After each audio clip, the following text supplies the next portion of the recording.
Immunity power बढ़ाने के लिए, अपनी रोग प्रतिरोधक क्षमता बढ़ाने के लिए आज मैं आपको एक ऐसी औषधि बताऊंगा या एक ऐसा रसायन बताऊंगा जिसके बारे में ऐसा कहा गया है कि यह सबसे उत्तम रसायन है। और यह उत्तम रसायन को लेना इतना सरल है और इतना सस्ता है कि इसको हर कोई कर सकता है। बस इसमें आपको ध्यान ये रखना है कि इसमें आपको थोड़ी सब्र रखनी होगी, क्योंकि इसके जो फायदे होते हैं वह धीरे धीरे और बहुत धीरे धीरे धीरे करके मिलते हैं। हो सकता है कि इसके फायदे दिखने में आपको 1 साल लग जाए, लेकिन फायदे मिलेंगे जरूर, क्योंकि इसके बारे में आयुर्वेद में लिखा गया है। सबसे पहले जान लेते हैं कि वह रसायन कौन सा है। वह रसायन है त्रिफला रसायन। अब आगे बढ़ने से पहले आपसे एक छोटी सी विनती है कि अगर आपको ये वीडियो पसंद आती है तो प्लीज इस वीडियो को लाइक करना ना भूलिएगा।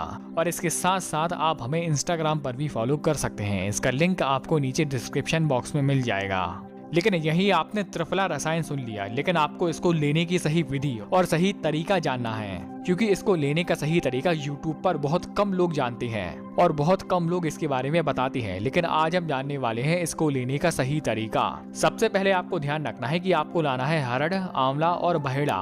इन तीनों को आपका चूर्ण बनाना है। इसको आपको मिक्स नहीं करना, इसको आपको अलग अलग लेना है। भले ही ये त्रिफला रसायन है, त्रिफला मतलब होता है हरड़, बहेड़ा और आंवला, इन तीनों का मिक्सचर, लेकिन आपको इसको लेना है अलग अलग। अब इसको आपको लेना किस किस समय है इसके बारे में जानते हैं। सबसे पहले इसको लेने के लिए आपको शुरुआत करनी होगी 1 दिन पहले, यानी कि आपको खाना आपके सोने से 2 से 3 घंटे पहले ही खा लेना है। यानी कि अगर आप सोते हैं 10 बजे तो आपको 7 से 8 के बीच में ही खाना खा लेना है। और खाना खाएं, सुबह उठें, सुबह आपका पेट पूरी तरह से साफ हो जाना चाहिए। अब सुबह आपको जब भी ऐसा लगे कि आपकी भूख उत्पन्न हो रही है, आपको भूख लग रही है, जो आपने पहले यानी कि आपने 1 दिन पहले खाना खाया था वह पूरी तरह से डाइजेस्ट हो गया है, तब ऐसी स्थिति में आपको खाली पेट खाना है हरड़। हरड़ को आपको लेना है 1 ग्राम की मात्रा में, और उसी में आपको 1 ग्राम की मात्रा में ही गाय का घी मिला देना है, और आधी ग्राम की मात्रा में उसमें डालना है शहद। हालांकि ये मात्रा में बहुत कम होगा, इसलिए इसको बनाने में दिक्कत होगी।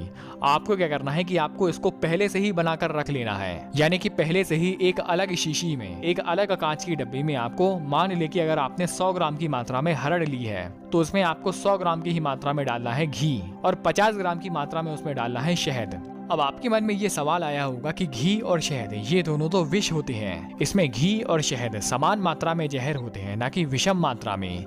यहाँ पर हमने घी ज्यादा लिया है और शहद कम लिया है, तो आपको इन तीनों को मिलाकर आपको एक अलग ही डब्बी में रख देना है। बस जब भी आपको इसका सेवन करना हो खाली पेट, तब आधी चम्मच की मात्रा में टोटल, यानी कि इन तीनों को मिक्स करके आधी चम्मच हो जाएगी। आधी चम्मच की मात्रा में इसको रोज खाली पेट खाएं। अब इसके बाद जब भी आप खाना खाते हैं 1 घंटे बाद, 2 घंटे बाद, तब खाना खाने से पहले आपको इसी तरह से करना है बहेड़े का सेवन। यानी कि एक कांच की डब्बी में बहेड़ा लाएं, बराबर मात्रा में उसमें गाय का घी मिलाएं, देशी गाय का घी, और उसमें आपको आधी मात्रा में डालना है शहद, यानी कि 50 ग्राम की मात्रा में। बस इसको आपको खाना खाने के जस्ट पहले खाना है। मात्रा की बात करें तो इसमें आपको आधा चम्मच ही इसका सेवन करना है। अब आगे बढ़ते हैं और जानते हैं आंवले के बारे में। आंवला का सेवन आपको करना है भोजन करने के बाद या भोजन करने के आधे घंटे बाद। इसको भी आपको वैसे ही बनाना है जैसे हमने पहले जाना था, यानी कि 100 ग्राम आंवला चूर्ण, 100 ग्राम की मात्रा में देशी गाय का घी और 50 ग्राम की मात्रा में शहद। बस तीनों को अच्छे से मिक्स कर लें। खाना खाने के बाद रोज इसका सेवन करें।